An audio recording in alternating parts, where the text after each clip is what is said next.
ప్రియమైన దేవుని బిడ్డలారా, దేవుడిచ్చిన ఆరోగ్యం మేరకు మరొకసారి మీతో కలిసి వాక్యాన్ని పంచుకోవడానికి మీ వద్దకు రావడం జరుగుతుంది.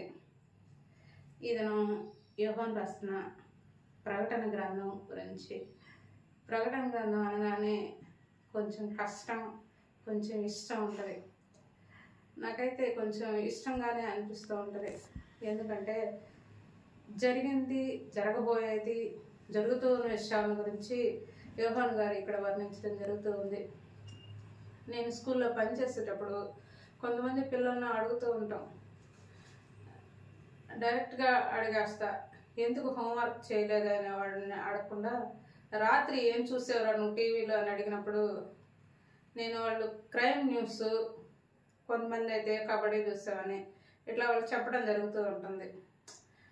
క్రైమ్ న్యూస్ చూడకూడదు కదా, ఎందుకు చూసామంటే నెక్స్ట్ ఏమైద్దో టెన్షన్గా ఉంటుంది మేడం, అందుకని దాన్ని ఇష్టంగా చూస్తాను.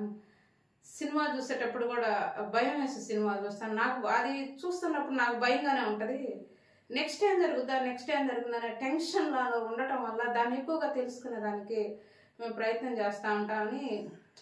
అంటే ఒక 8th క్లాస్ స్టూడెంట్, ఆ ఏజ్ వాళ్ళు మాత్రం అలా చెప్పడం జరుగుతూ ఉంటుంది. అంటే చిన్నపిల్లలు దాన్ని చెప్పరు కానీ ఒక ఏజ్ వాళ్ళు చెప్పడం జరుగుతుంది. అంటే ప్రారంభంలో ప్రకటన గ్రంథం చదివే వాళ్ళకి కొంచెం కష్టంగానే ఉంటుంది.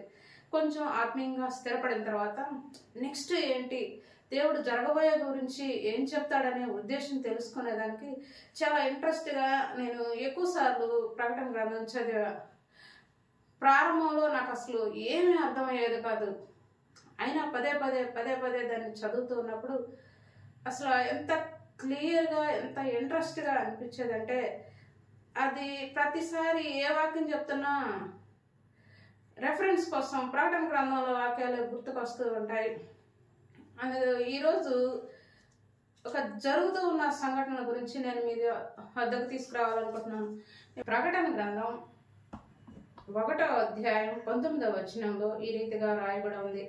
కాగా నీవు చూచిన వాటిని, ఉన్న వాటిని, వీటి వెంట కలగబో వాటిని, అంటే 1వ అధ్యాయంలో చూచినవి 2, 3 అధ్యాయాల్లో ఉన్నవి, మిగిలినవన్నీ జరగబోయాయని, కాబట్టి కలగబోయేవని, ఇవి యోహాను రాయటం జరుగుతూ ఉంది. యోహాను ఆ దినాల్లో వాళ్ళు చక్రవర్తులు ఉండేవాళ్ళు. చక్రవర్తికి కానీ ఎదురుగాను మాట్లాడితే వాళ్ళని తీసుకెళ్ళి ఏదో ఒక దీపంలో పడేసేవాళ్ళు. అక్కడ వాళ్ళకి ఆహారం లేకుండా కొన్ని దినాలకి వాళ్ళు చనిపోయేవాళ్ళు అనమాట. ఇప్పుడు సాధు సుందర్ సింగ్ బావిలో పడవేసినప్పటికీ దేవదూతలు అతన్ని బయటికి తీస్తారు. దేవుని బిడ్డల్ని దేవుడు చేయి విడిచేవాడు కాదు. అకాలంలోంచి ప్రార్థన చేసినా దేవుడు వింటాడు. యోనా ప్రార్థన చేప కడుపులో నుంచి ప్రార్థన చేసినప్పుడు దేవుడు విన్నాడు. అలాగే యోహాను కూడా పద్మాసు దీపంలో నుంచి దేవునికి మొరపెట్టినప్పుడు దేవుడు వింటాడు. ఆ దీపంలో ఉన్నప్పుడు ఒక దూత ద్వారా యోహానికి దర్శన రూపంలో తెలియచేస్తూ వచ్చినవన్నీ మనకి వివరిస్తూ ఈ ప్రకటన గ్రంథం రాయటం జరుగుతూ ఉంది. మనం ఇప్పుడు 2వ అధ్యాయం సంఘముల గురించి, 7 సంఘాల గురించి యోహాను గారు రాయటం జరుగుతుంది. ఆ 7 సంఘాల స్థితి ఎలా ఉంది అనేది 7 సంఘాల గురించి ఇప్పుడు వివరించట్లేదు, కానీ ఎఫెసీ సంఘం గురించి నేను వివరించాలని ఉద్దేశం కలిగి ఉన్నాను. 7 సంఘాలు స్మరణ, పెర్గము, తులతైల, సార్దీకు, ఫిలదెల్ఫియ, లవొదికయ సంఘాలలో ఒక సంఘాన్ని మనం ఇప్పుడు ఎంచుకొని ఆ సంఘం స్థితిగతులు ఎలా ఉన్నాయో అనేది చెప్పాలనుకుంటున్నాను. ఆ సంఘం 2వ అధ్యాయం 2వ వచనంలో నీ క్రియలు, నీ కష్టము, నీ సహనము నేనెరుగుదును. ఆ సంఘము క్రియలు అంటే పని అని మనకు తెలుసు. కష్టం అంటే కష్టాల్లో పని చేస్తుందని, సహనం అంటే ఓర్పుతోటి.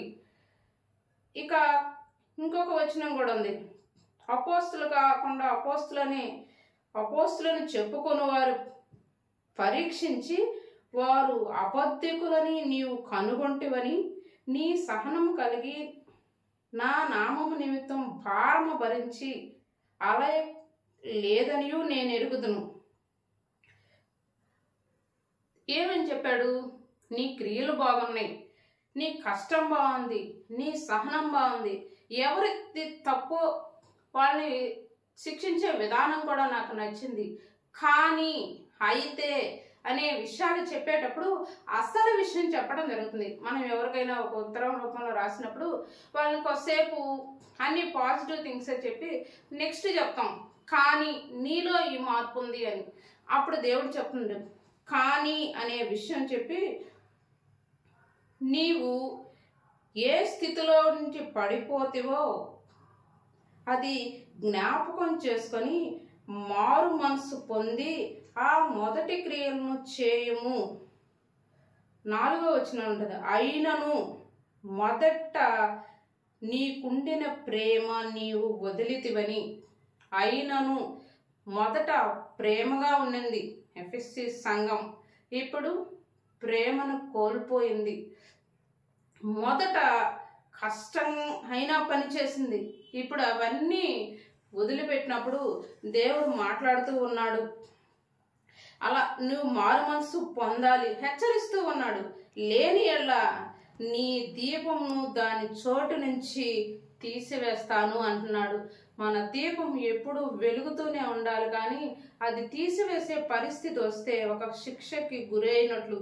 అయితే దేవుడి హెచ్చరికలను వాళ్ళు వింటూ వస్తున్నప్పుడు ఇంకా దేవుడు ఏం చెప్తున్నా అంటే, చెవి గలవాడు ఆత్మ సంఘంతో చెప్పు మాటలు వినుగాక. వినకపోతే ఏం చేస్తాడంటే జీవవృక్ష ఫలములు వింటే జీవవృక్ష ఫలములు భుజింపనిస్తాడంట. అవి దేవుడు ఎఫెసీ సంఘంతో మాట్లాడుతూ వచ్చి యోహాను ద్వారా రాయిస్తూ వచ్చాడు.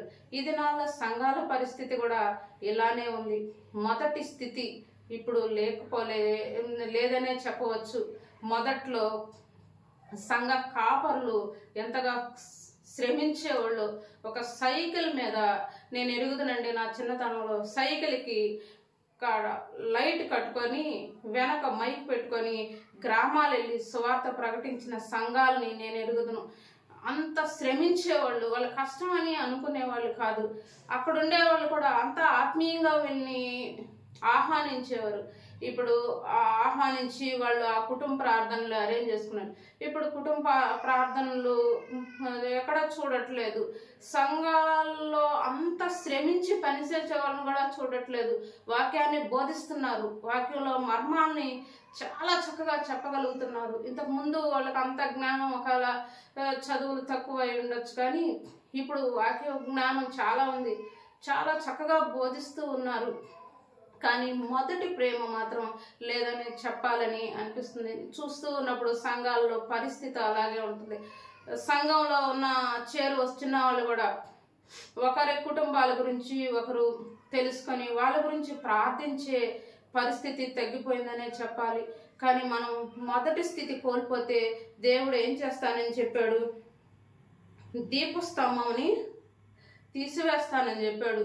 అలా మనం ఉండకూడదని, మొదటి స్థితిని కలిగి ఉండాలని, తొలి ప్రేమ, సంఘంతో ఉన్న తొలి ప్రేమ స్టార్టింగ్లో మనం బాప్తిస్మం తీసుకున్నప్పుడు మనం ఏ స్థితిలో ఉన్నామో ఆ రీతిగానే చివరి వరకు ఉండాలని, మొదటి స్థితి కలిగి ఉండాలని నేను మీకు తెలియజేస్తూ ఉన్నాను.